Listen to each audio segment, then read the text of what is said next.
Hola, somos Francisco Javier Palacios Hidalgo y Cristina Huertas Abril y pertenecemos a la Universidad de Córdoba en España. El título de la comunicación que presentamos en este vídeo es Diversidades afectivas y sexogenéricas en el aula, estudio cuantitativo sobre las percepciones del profesorado de primaria en formación. Con ella exploramos las actitudes de futuros docentes de educación primaria sobre la necesidad de tratar temáticas relativas a la realidad de la comunidad LGTBIQ+, y a las diversidades sexogenéricas en el aula. En los últimos años se han producido importantes avances en materia de protección de los derechos de las personas pertenecientes a la comunidad LGTBIQ+, a nivel tanto estatal como internacional. Dichos esfuerzos han buscado salvaguardar los derechos y la integridad de los miembros de toda la comunidad como respuesta a la violencia y discriminación a la que se han tenido que enfrentar tradicionalmente. Pese a dichos esfuerzos, la diversidad sexogenérica sigue siendo hoy en día objeto de discriminación, exclusión y violencia en múltiples contextos. Por ejemplo, en la Unión Europea ha aumentado el uso del lenguaje ofensivo hacia el colectivo LGTBIQ+, así como la aversión, la amenaza, el acoso e incluso la violencia física y sexual. En Polonia existen claros ejemplos de discriminación en lo relativo al acceso a servicios públicos. En Rusia incluso se ha aprobado una ley contra lo que se ha denominado propaganda gay. En Reino Unido han aumentado los crímenes de odio hacia las personas del colectivo LGTBIQ+. Y en España se han realizado propuestas por parte de ciertos sectores políticos para vetar la libertad del profesorado y de los centros educativos. Básicamente estas propuestas también limitan la participación de los estudiantes en actividades complementarias que están relacionadas con cuestiones sobre feminismo, igualdad de género y sobre diversidades afectivas y sexogenéricas. Considerando esto, resulta relevante estudiar las actitudes del profesorado acerca de la necesidad y pertinencia de tratar temáticas relativas a la realidad de la comunidad LGTBIQ+, y a las diversidades sexogenéricas en el aula. Por ello, este trabajo de carácter cuantitativo analiza las percepciones de un grupo de docentes de inglés como lengua extranjera y de educación bilingüe en formación sobre la inclusión de cuestiones LGTBIQ+ y de género como temas transversales en educación primaria. El estudio se realiza tras un taller sobre igualdad de género y diversidades afectiva y sexogenérica, impartido como parte de la asignatura Idioma extranjero para el profesorado de primaria e inglés, que pertenece al grado en educación primaria y al itinerario conjunto en educación primaria y estudios ingleses, ambos de la Universidad de Córdoba. Participan 53 docentes en formación, de los cuales un 79,2%, es decir, 42, son mujeres, un 18,9%, es decir, 10, son hombres, y el 1,9%, es decir, la persona restante se identifica como persona no binaria. Para la recogida de datos se emplea un cuestionario distribuido de manera online y formado por 23 ítems que se agrupan a su vez en tres dimensiones. La primera, información demográfica; la segunda, percepciones generales sobre educación, sobre enseñanza en diversidad; y la tercera, percepciones sobre la inclusión de diversidades afectivas y sexogenéricas en educación. Finalmente, los datos se analizan con el software SPSS para MacOS. Pasamos ahora al análisis de los resultados. Reflejamos aquí en porcentajes las respuestas a los distintos ítems del cuestionario que se proporciona al alumnado. En un primer momento, en la pregunta 1, el 75,5% considera que la educación en diversidad afectivo-sexual es necesaria en cualquier etapa educativa, y podemos ver un pequeño 3,8% de participantes que se muestran en desacuerdo. Parecido resultado obtenemos en la pregunta 2. Considero que abordar la igualdad de género es algo necesario en cualquier etapa educativa, con una gran mayoría que está de acuerdo, totalmente de acuerdo, y un 1,9% que se muestra en desacuerdo. Con respecto a la pregunta 3, considero que realizar actividades en contra de la violencia de todo tipo es necesario en cualquier etapa educativa. Todos los participantes se encuentran de acuerdo, con una amplia mayoría que indica totalmente de acuerdo, 98,1%. En el caso de la pregunta 4, considero que ofrecer educación en diversidad afectivo-sexual atenta contra el derecho de la educación del alumnado. La gran mayoría de los participantes se muestran en desacuerdo o totalmente en desacuerdo, como se pueden ver en los colores rosa claro y naranja.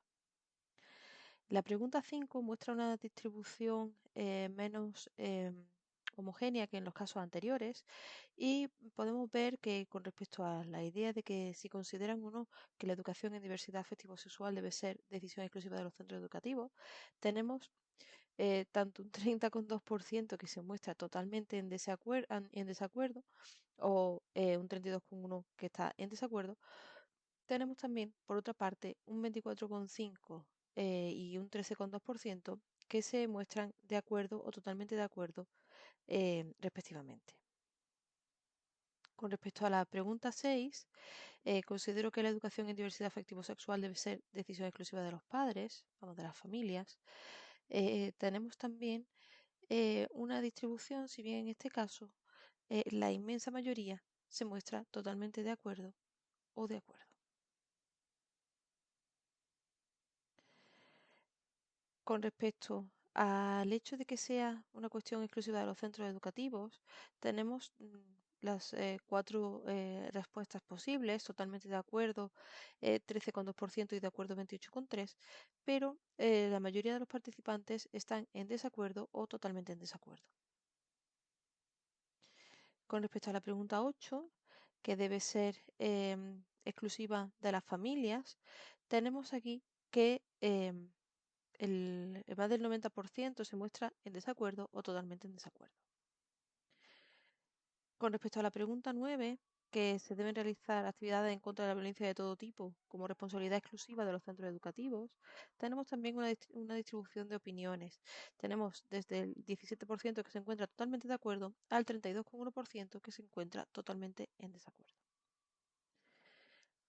Y esta misma pregunta, pero con respecto a las familias, tenemos que más del 80%, casi el 90% de los participantes se muestran en desacuerdo o totalmente en desacuerdo. Pasando ahora a las temáticas LGBT, eh, tenemos que más del 95% se muestra a favor de tratar estas temáticas en el aula. Desde un punto de vista contrario, considero que tratar estas temáticas atenta contra el derecho a la educación del alumnado. Es verdad que tenemos una amplia mayoría en desacuerdo o totalmente en desacuerdo. Si bien tenemos unos pequeños porcentajes que se muestran de acuerdo o totalmente de acuerdo con esta afirmación. Con respecto a la pregunta 3, tenemos de nuevo una actitud positiva con más del 95% de los participantes que consideran que tratar estas temáticas en el aula permite al alumnado enriquecerse como persona al aprender la diversidad de opciones que existen.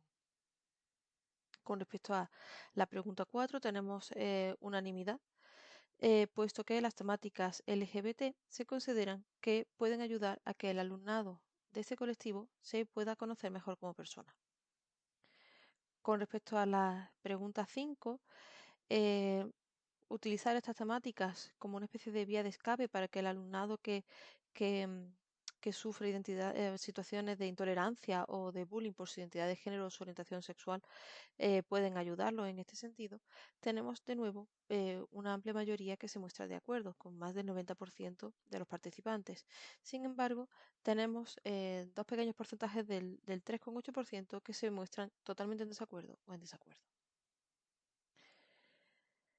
Con respecto a si pueden afectar negativamente a la identidad de género las temáticas LGBT en el aula, tenemos que el 81,1% considera que estos están totalmente en desacuerdo, si bien casi el 20% está de acuerdo o totalmente de acuerdo, es decir, que podrían afectar negativamente a la identidad de género o a la orientación sexual del alumnado.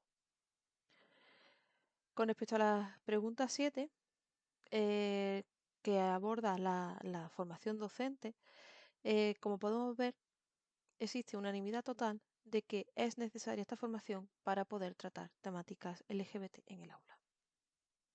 Atendiendo a las comparativas entre grupos, llevamos a cabo la prueba de Student para muestras independientes y pudimos ver que con respecto a la diferencia entre hombres y mujeres, las mujeres puntuaron más alto que los hombres en todos los ítems, existiendo diferencias estadísticamente significativas en la pregunta 8 de la parte de género y en las preguntas 1, 2 y 7 relacionadas con las temáticas LGBT.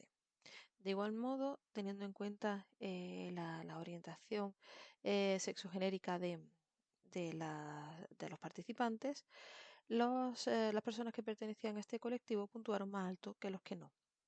y existen diferencias estadísticamente significativas en las preguntas 1 y 4 de la parte de género y en todas las preguntas, salvo en la 4, de la parte relacionada con las temáticas LGBT. Así, pasando ahora a la parte de discusión y conclusión, podemos mencionar que por lo general existen actitudes muy positivas hacia los aspectos LGBT y de género. El profesorado participante considera que la educación es necesaria, la formación en todos los niveles educativos. Es cierto que existe una cierta división de quiénes son los responsables de la formación en este sentido, si son las familias, si son las escuelas o si es de manera compartida. También tenemos la cuestión de que visibilizar cuestiones LGBT ayuda al alumnado a conocerse mejor. Consideramos que eso es algo muy importante a tener en cuenta para futuros estudios. Es cierto que existen diferencias entre sexos con respecto a la sensibilidad hacia estas cuestiones, al igual que ocurre con las orientaciones genérico-sexuales. Y remarcar una vez más la necesaria formación del profesorado en este sentido, puesto que será la forma para poder transmitir estos valores de manera adecuada. Estas son las referencias que se han utilizado en esta presentación y damos las gracias por su atención y su interés en esta comunicación. Muchas gracias.